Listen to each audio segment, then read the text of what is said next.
Sir, ഇന്നത്തെ ദേശാഭിമാനിയുടെ തലക്കെട്ടാണ് ലങ്കച്ചുവപ്പ്. ലങ്ക ചുവന്നിരിക്കുന്നു. ശ്രീലങ്കൻ പ്രസിഡൻ്റായി കമ്മ്യൂണിസ്റ്റ് നേതാവ് അനുരാ കുമാര ദിസനായകെ.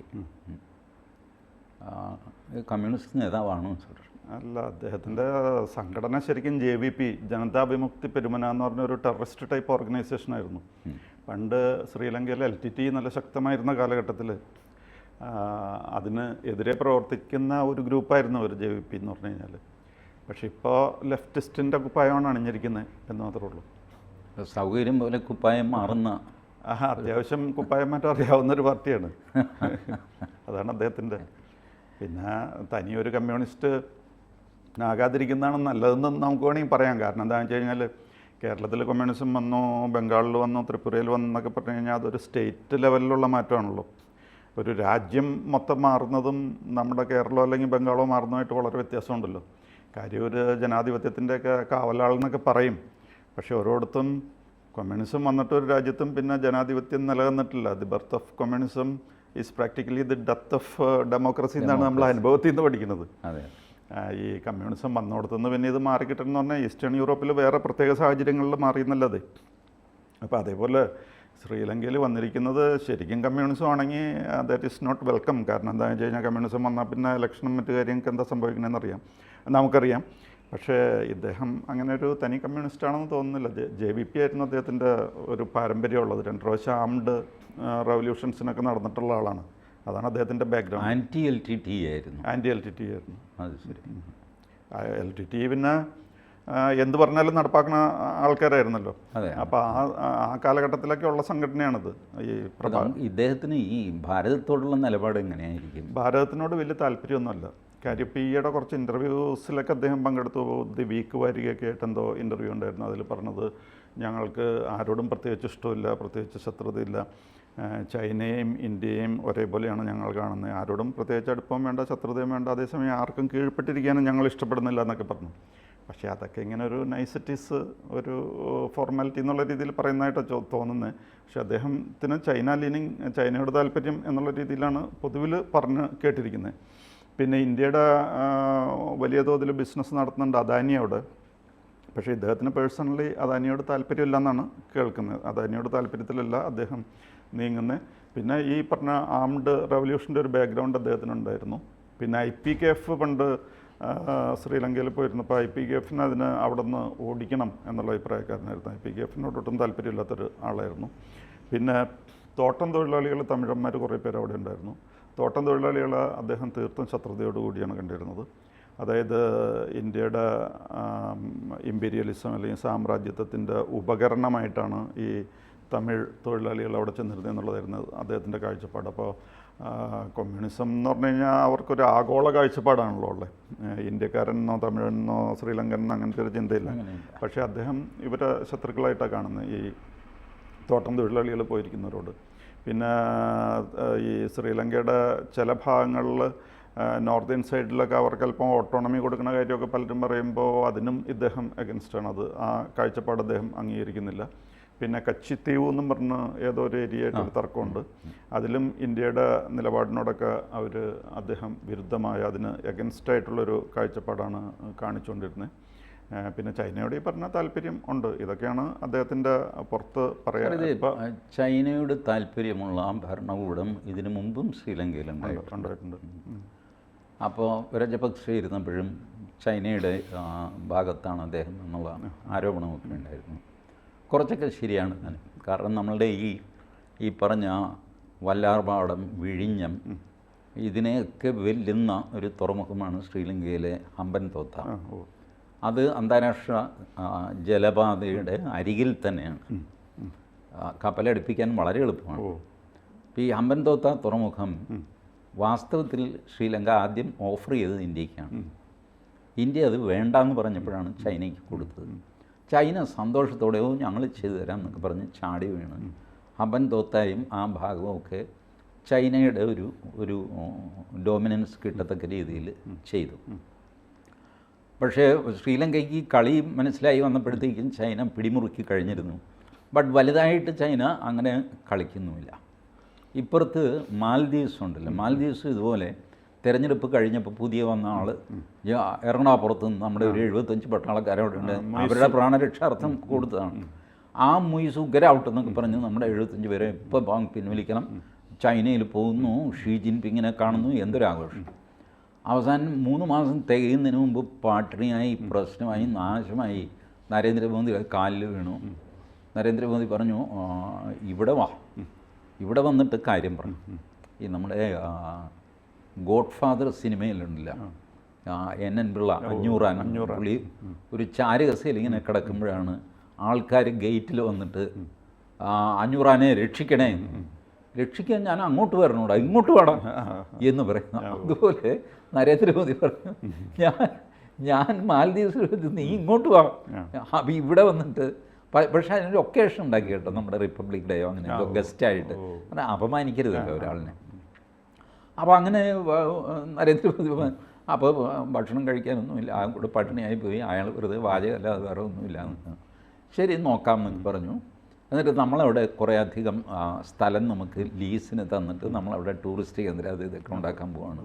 അതിൻ്റെ പേരിൽ കുറച്ച് പൈസയൊക്കെ കൊടുത്ത് അങ്ങനെയാണ് ഈ മാൽദീവ്സ് ഇപ്പോൾ കഞ്ഞി കുടിച്ച് കിടക്കുന്നത്. ശ്രീലങ്കയും ഇതുപോലെ വലിയ വീരവാദമൊക്കെ മുഴക്കുമെങ്കിലും ഈ ശ്രീലങ്കയിൽ റെജീം ചേഞ്ച് നടന്ന ഒരു സ്ഥലമാണ്. അതെന്തുകൊണ്ട് അതിൻ്റെ പ്രാധാന്യം ആരും മനസ്സിലാക്കിയില്ല എന്ന് എനിക്ക് മനസ്സിലാവണില്ല. ഈ ബംഗ്ലാദേശിൽ നടന്ന അതേ പണിയാണ് ശ്രീലങ്കയിൽ നടന്നത്. ആളുകൾ തെരുവിലിറങ്ങി ബഹളം വെച്ചിട്ട് നേരെ പ്രസിഡൻറ്റിൻ്റെ വീട്ടിലേക്കൊക്കെ കയറി ചെന്ന് അങ്ങനെ അവിടെ നിന്ന് ഓടിക്കളയുക. ഓർമ്മയില്ലേ, രജപക്സെ ഓടേണ്ടി വന്നു അവിടെ. അവരുടെ കിച്ചണിലും ഫ്രിഡ്ജിലൊക്കെ ഇരിക്കുന്ന സാധനങ്ങൾ. അങ്ങനെ റെജീം ചേഞ്ച് വന്ന ഒരു സ്ഥലമാണ് ശ്രീലങ്ക.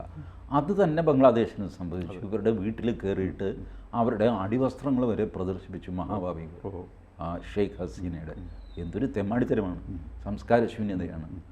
ഇതുപോലെ ശ്രീലങ്കയിലും സംഭവിച്ചിരുന്നു. അത് കഴിഞ്ഞിട്ടാണ് അവരെ തകർന്ന് തരിപ്പണമായി IMFൻ്റെ അടുത്ത് അവിടെ ഇവിടെ പിച്ചച്ചട്ടിയെടുത്തൊക്കെ നടന്ന് ഒടുവിൽ ഇപ്പോൾ തെരഞ്ഞെടുപ്പ് എന്നൊക്കെ പറഞ്ഞിട്ട് ഇയാൾ വന്നിരിക്കുന്നു.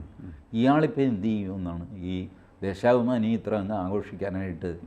എന്താണ് ദേശാഭിമാനിക്കോ CPMനോ ഇതുകൊണ്ട് ഗുണമെന്ന് മനസ്സിലാവും. ഈ ഹണിമൂൺ പീരീഡിൽ കുറച്ച് ദിവസം ചിലപ്പോൾ ആൾക്കാർ ബഹളം ഉണ്ടാക്കില്ല, പക്ഷെ അത് കഴിഞ്ഞ് when they come face to face with reality ബഹളം തുടങ്ങാനാണ് സാധ്യത. കാരണം ശ്രീലങ്ക സാമ്പത്തികമായിട്ട് വളരെ പിന്നോക്കാവസ്ഥയിലാണല്ലോ ഇപ്പോൾ.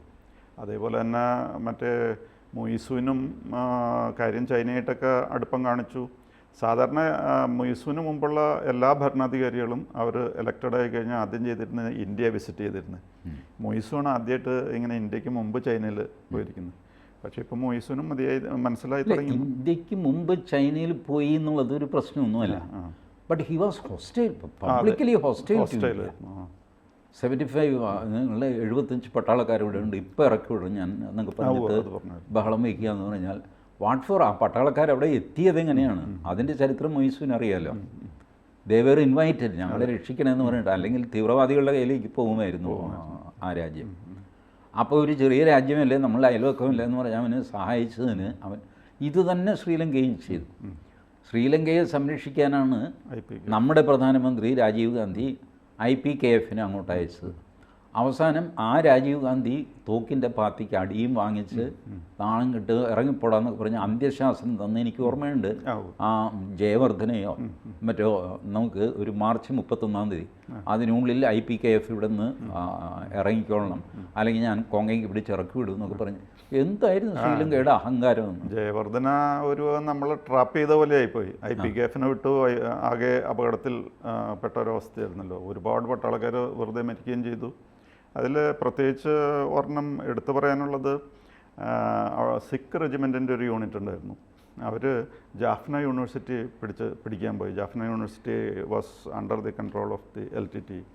അവിടെ പോയി കഴിഞ്ഞിട്ട് ആ സിഖ് റെജിമെൻറ്റിൽ നിന്ന് പോയിരുന്ന ആൾക്കാരിൽ അവിടെ മുഴുവനും ബൂബി ട്രാപ്ഡ് ആയിരുന്നു. മൈൻസും അതും ഇതൊക്കെ വെച്ച് പോയി പലരും പൊട്ടിത്തെറിച്ചു. അവസാനം ഒരാൾ മാത്രമാണ് ആ യൂണിറ്റിൽ നിന്ന് പോയിരുന്നവരിൽ നിന്നും ഒറ്റ മനുഷ്യൻ മാത്രമാണ് ജീവനോടെ തിരിച്ചു വന്നത്. അത് ജീവനോടെ തിരിച്ചു വന്നതല്ല, തിരിച്ചു വിട്ടതാണ്. അതായത് നിങ്ങൾ പോയിട്ട് അവിടെ ചെന്നിട്ട് പറയുക, ഇവിടെ വന്ന LTTയുടെ അടുത്ത് കളിച്ച് കഴിയുമ്പോൾ എന്താ സംഭവിക്കണമെന്ന് അവരൊന്ന് പറഞ്ഞ് മനസ്സിലാക്കുക എന്നുള്ള അർത്ഥത്തിൽ ഒരാൾ ജീവനോടെ വിട്ടതാണെന്നാണ് പറയുന്നത്.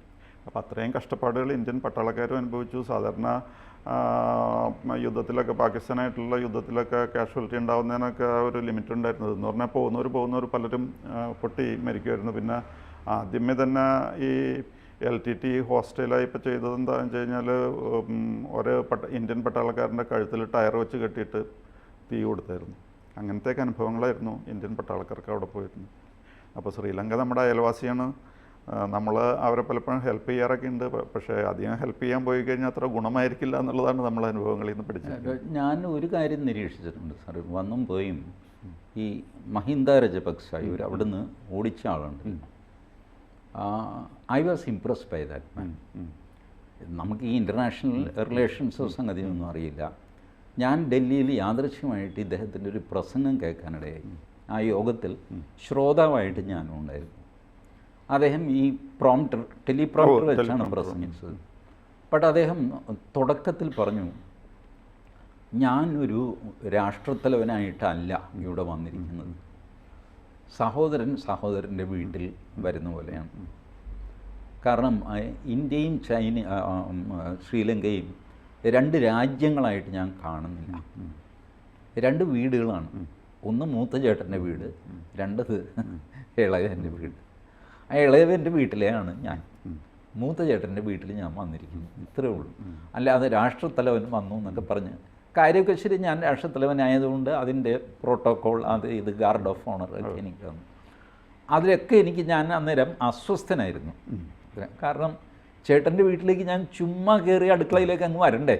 അതിന് പകരം ചേട്ടൻ എന്നെ മാലയിടാനും ചെണ്ട കൊട്ടാനും ഒക്കെ തുടങ്ങി കഴിയുമ്പോഴുള്ള അസ്വസ്ഥത. ബട്ട് അതേസമയം എനിക്കറിയാം യാഥാർത്ഥ്യം ഇതാണ്, നമ്മളിപ്പോൾ 2 രാജ്യങ്ങളാണ്.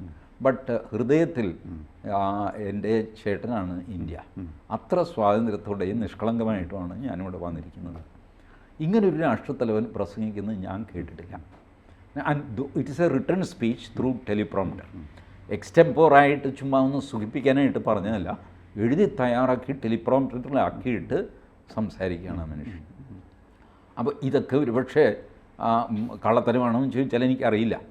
ബട്ട് ഈ ഒരു മനുഷ്യൻ സംസാരിക്കുമ്പോൾ അങ്ങേരുടെ കൺവിക്ഷനും അതല്ല ഒരു സ്ട്രാറ്റജി ആണോ എന്നുള്ളത് നമുക്ക് മനസ്സിൽ തെളിയുമല്ലോ. ഒരു നമ്പറാണ് ഇങ്ങേരുടെ എന്ന് നമുക്ക് മനസ്സിൽ തോന്നും.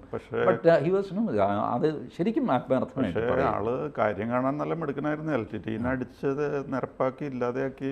അമേരിക്കയൊക്കെ പറഞ്ഞായിരുന്നു നിങ്ങളവിടെ ഹ്യൂമൻ റൈറ്റ്സ് വയലേഷനൊക്കെ നടത്തിയെന്നൊക്കെ പറഞ്ഞു. അപ്പോൾ അവർ പറഞ്ഞു ഞങ്ങളെ ഹ്യൂമൻ റൈറ്റ്സ് ഒന്നും പിടിപ്പിക്കണ്ട, നിങ്ങളവിടെ അഫ്ഗാനിസ്ഥാനിൽ പോയി കുറേ ഹ്യൂമൻ റൈറ്റ്സ് ആയിട്ട് നടക്കണല്ലോ. എന്നിട്ട് എന്ത് സംഭവിച്ചു? ഞങ്ങളിവിടെ LTTനെ തൂത്ത് മാറ്റി പറഞ്ഞാലും LTTയെ നിശേഷം നശിപ്പിച്ചത് മഹിന്ദ രജപക്സ.